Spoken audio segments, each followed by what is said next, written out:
Yes, sir. My question is about oil from the North Slope of Alaska. Yes, sir. Why don't we sell it to Japan, and what would be the implications of doing that? There is the only reason we don't sell it for Japan is the same reason why we have had tariffs and protection and foreign price supports, because of the nationalistic, protectionist interest.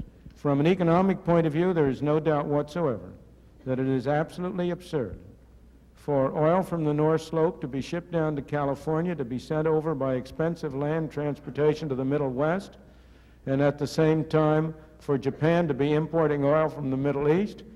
If you allowed the markets to work, there would be no problem. There is no question that oil from the North Slope would go to Japan. But this is another case in which what is sensible is being prevented by erroneous governmental policy. Governmental policy has nowhere, in my opinion, in recent years done more harm than in the area of energy, in which we have been saying it's unpatriotic to produce oil, and if you produce oil, you're going to get hit with a heavy tax. It's patriotic to import oil, and we're going to subsidize the import of oil from abroad. It's absolutely absurd. You know, the U.S. government has a unique capacity for getting things upside down. In the days of Mr. Eisenhower, he was our greatest post-war president, so in my opinion, even though he did come from Kansas. So I'm not, but it's still a very fascinating fact that the oil interests in this country and the people in this country were concerned about the competition from cheap foreign oil. So they induced President Eisenhower to impose an import quota on the production of cheap foreign oil. So when foreign oil was cheap, we insisted that we use scarce, domestic, expensive oil and not use cheap foreign oil. Now, in the past 3 years, the situation has been reversed. Foreign oil is expensive and difficult, and U.S. oil is cheaper and more readily available. So what do? In our great wisdom, we restrict the production of domestic oil, and we subsidize the import of foreign oil. How silly can you be?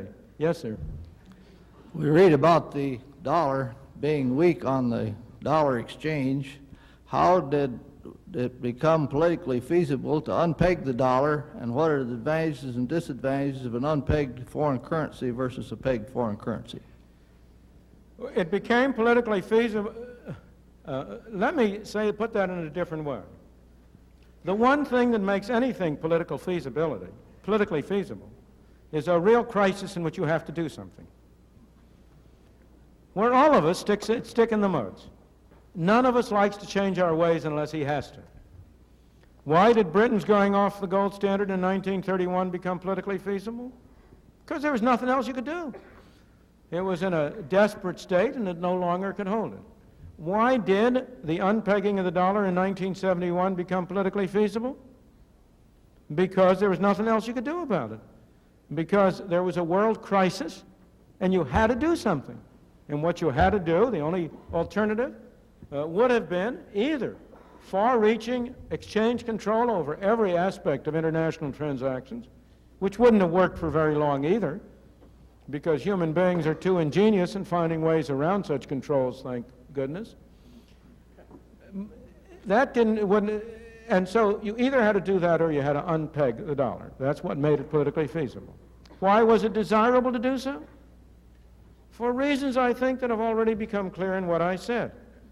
Because the most efficient way to make sure that flows of trade between different countries are appropriate is to have a free market exchange rate for currencies.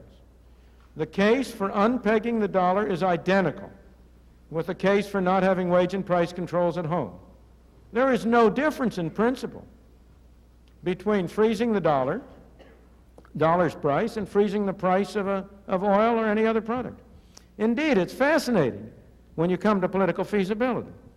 When President Nixon on August 15, 1971 unpegged the dollar, he established a free market in the dollar.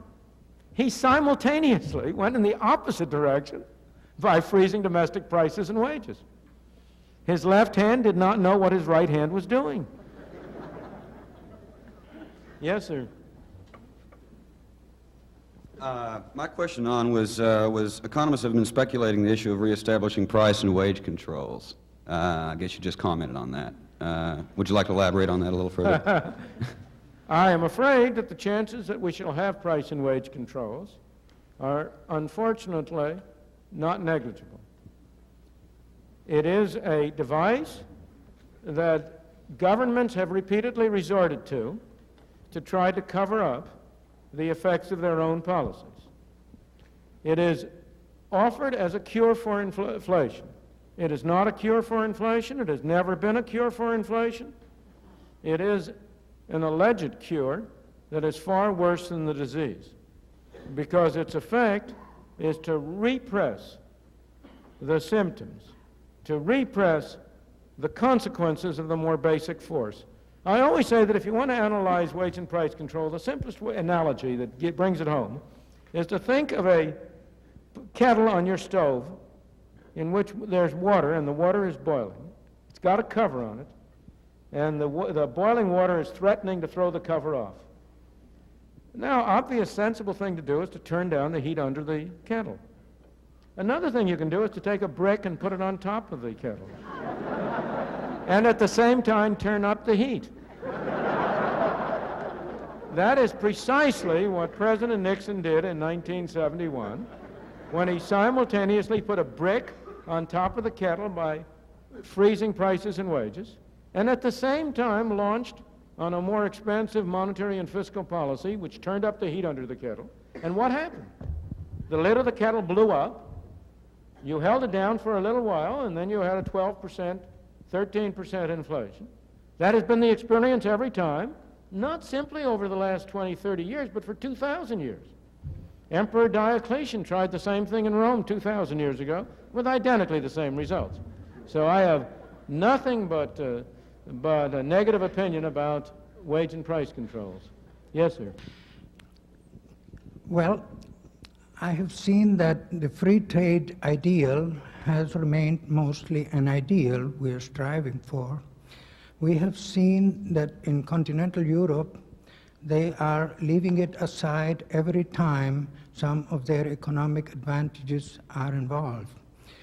I'm very concerned with what happens to the farmer here in Kansas. I've been a long-time resident, and I've been thinking the following. Last year, we exported a lot of grain.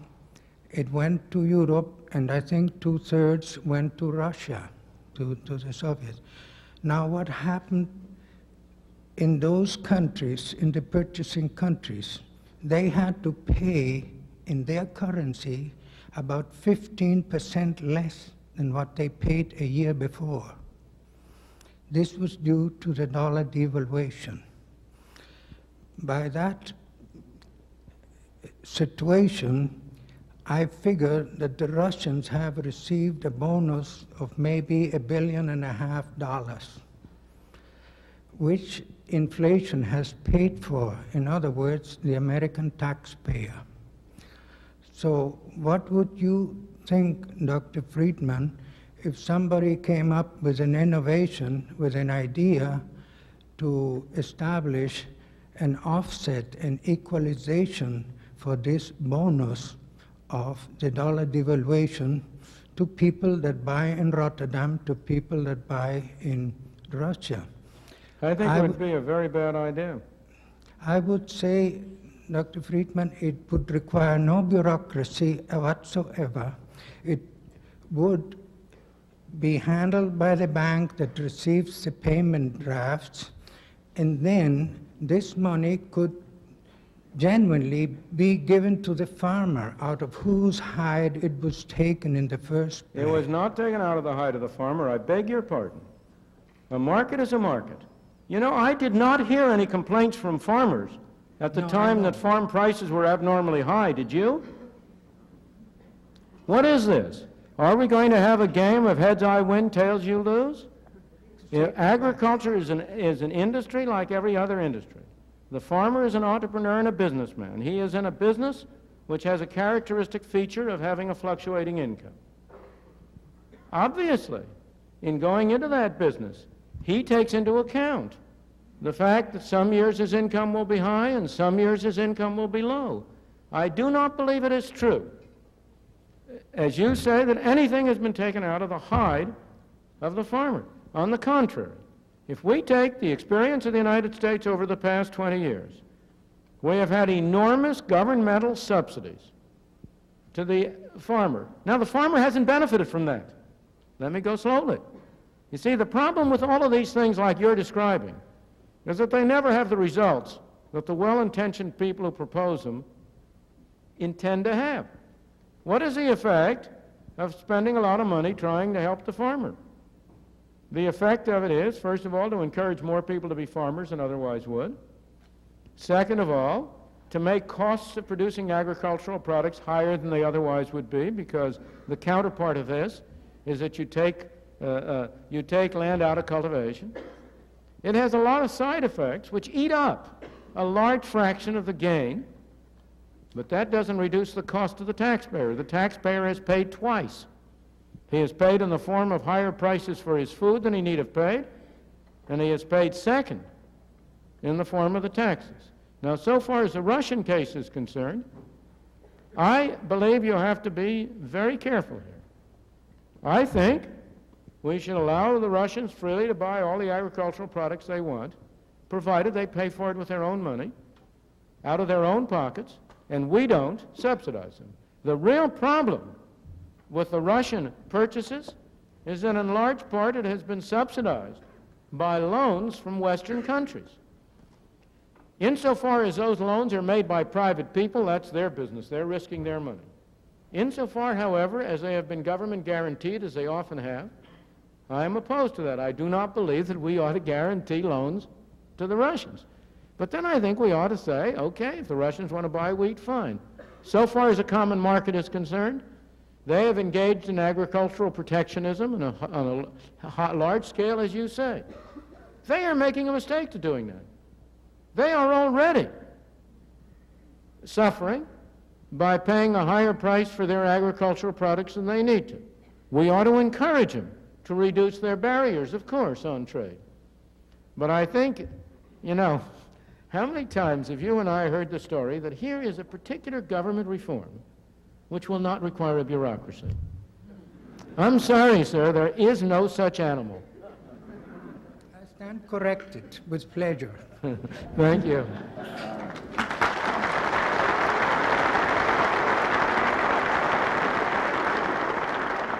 Yes, sir. Dr. Friedman, there are people in agriculture who feel that farm programs work to the disadvantage of the American farmer, but perhaps for a different reason than you cited in the formal portion of your lecture. What would you say to the argument that someone in agriculture may make, that farm price support programs for agriculture are a disadvantage to the farmer because an urban-oriented Congress has learned how to use farm subsidies to increase domestic farm production far and above what the free market itself would have dictated? Well, there are, you're raising, as you realize, an extremely complex question, which does not admit of a one or two sentence answer. I realize, and I did not mean, and I do not mean, to suggest that all farmers or all farm organizations are in the same class. They're not. The Farm Bureau Federation has, over most of its existence, been a staunch supporter of free markets in agriculture. It has, in general, been opposed to the kind of restrictive measures and price supports and so on that have been followed. And I believe that the argument you make is a valid one. This is why I said earlier that although the taxpayer has paid heavy sums, it is not clear that the farmer has benefited. But also it's not clear that the consumer has benefited. Because what we have done in large part over past periods is to dispose of those extra artificially produced surpluses